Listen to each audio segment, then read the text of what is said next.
રાપર તાલુકા પંચાયતમાં હોદ્દેદારોની વરણી. તાલુકા પંચાયતના પ્રમુખ તરીકે કુડા જામપરના રાજેશભાઈ આહિર બિનહરીફ પ્રમુખ. ઉપપ્રમુખ પલાસવા તાલુકા પંચાયત સીટના ભરતભાઈ રાજપૂત. કારોબારી ચેરમેન શક્તિસિંહ જાડેજા, રવદંડક ભાવનાબેન ધારાભાઈ ભરવાડ, શાસક પક્ષના નેતા ખીમજીભાઈ વાવિયાની વરણી.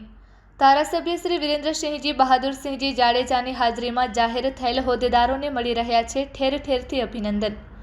Report by Ghanshyam Barot, Kutch care, TV news Rapar.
નમસ્કાર દર્શક મિત્રો, હું ઘનશ્યામ બારોટ ને આપ જોઈ રહ્યા છો કચ્છ કેર ટીવી.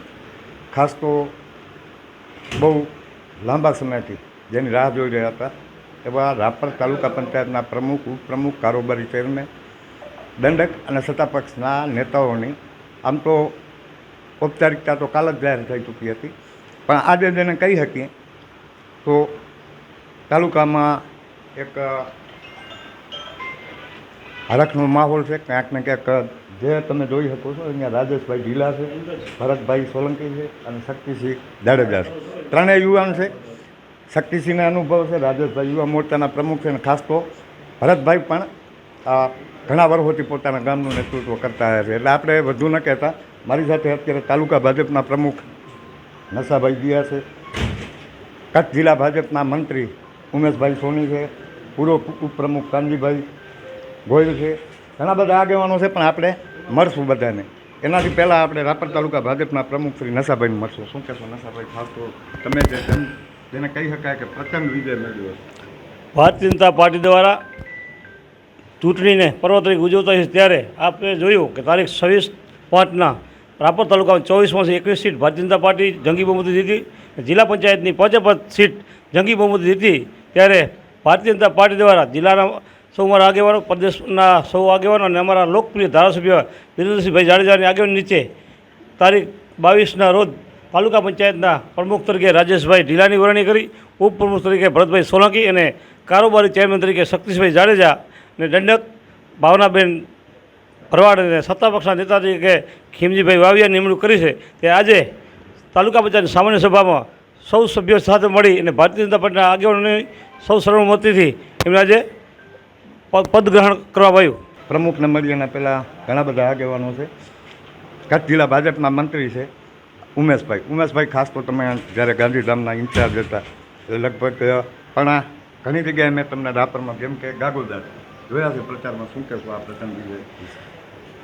રાપર તાલુકા પંચાયતની 21 સીટો ભારતીય જનતા પાર્ટી જીતી છે.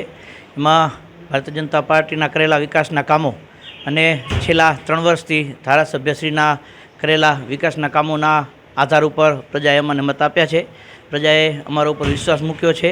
ત્યારે ભારતીય જનતા પાર્ટી દ્વારા પ્રમુખ તરીકે રાજેશભાઈ, ઉપપ્રમુખ તરીકે ભરતભાઈ અને કારોબારી ચેરમેન તરીકે શક્તિસિંહભાઈની વરણી કરવામાં આવી છે.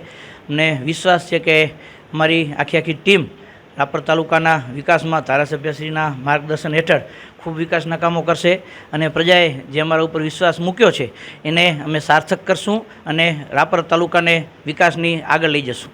જી દર્શક મિત્રો, ખાસ તો આપણે રાજેશભાઈને મળશું. રાજેશભાઈ રાપર તાલુકા યુવા ભાજપના પ્રમુખ રહી ચૂક્યા છે અને આજે જ્યારે એમણે રાપર તાલુકા પંચાયતની બહુ મોટી જવાબદારી છે. તાલુકો બહુ વિશાળ તાલુકો છે.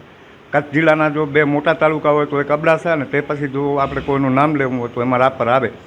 બહુ મોટી જવાબદારી છે. રાજેશભાઈ, તમારા ઉપર પાર્ટીએ વિશ્વાસ મૂક્યો, ધારાસભ્યશ્રીના તમારા માટે જે આશીર્વાદ છે, આજે જ્યારે રાપર તાલુકા પંચાયતના પ્રમુખ તરીકે તમે બિરાજો છો, શું કહો? સૌપ્રથમ તો વાગડની જનતાને ખૂબ ખૂબ આભાર કે ભારતીય જનતા પાર્ટીના 21 સભ્યોને જીતાડી અને તાલુકા પંચાયતની અંદર મૂકવામાં આવ્યા છે.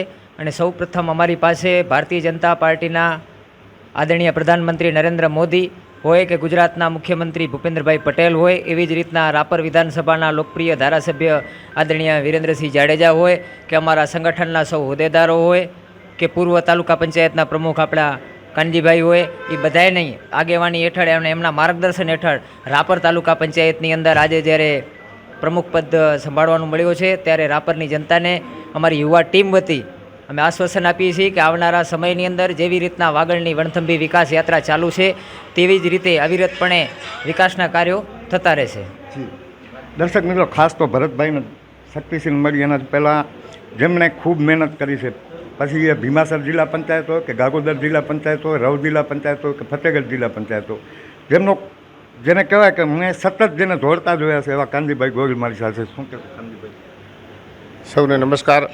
આજે જે કંઈ તાલુકા પંચાયતની ચૂંટણીઓમાં જે પરિણામ આવ્યું છે, 21 તાલુકા પંચાયતની સીટ, અને જે કંઈ અત્યારે પાર્ટીએ જેને પ્રમુખ તરીકેની જવાબદારી આપી છે રાજેશભાઈ, ઉપપ્રમુખ તરીકે જવાબદારી ભરતભાઈ અને કારોબારી ચેરમેન તરીકે જવાબદારી આપી શક્તિસિંહભાઈ આપણે જાડેજા.